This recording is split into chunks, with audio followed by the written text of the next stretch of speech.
interview with Ernest.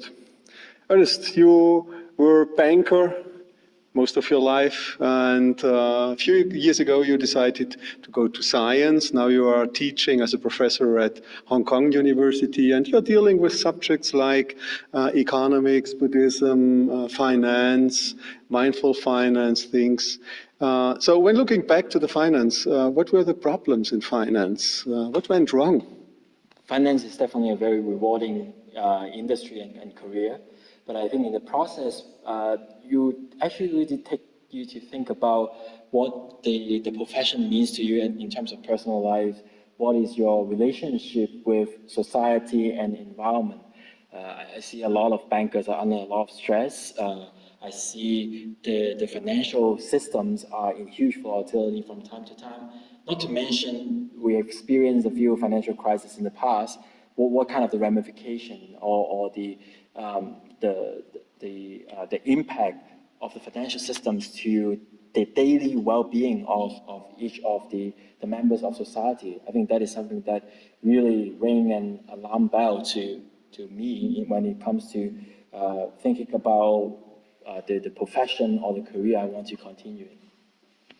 So you are practicing by yourself mindfulness, you are thinking and writing about mindfulness and sustainability in finance. What could be the contribution of mindfulness to solve the problems we see in finance towards a really new finance?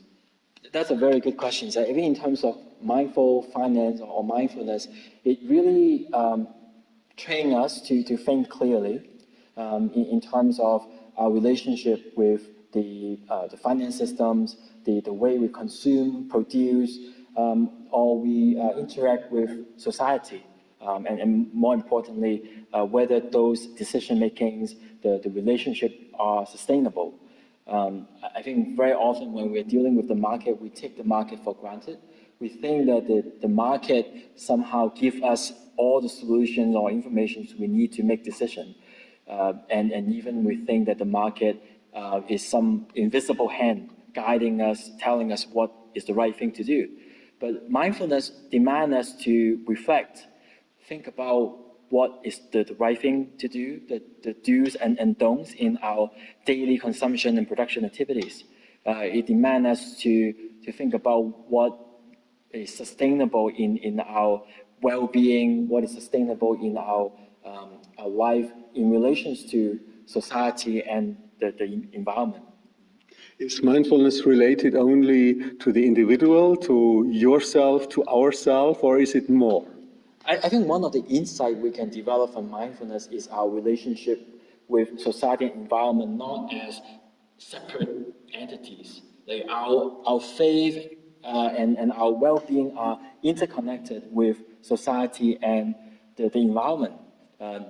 Mindfulness allows us to think about what we do and what does it mean to society, the next generation, and also to the environment as well. Yeah, so we can then change the way we make decisions accordingly. So thank you very much for being here, and wish you all the best. Thank you very much.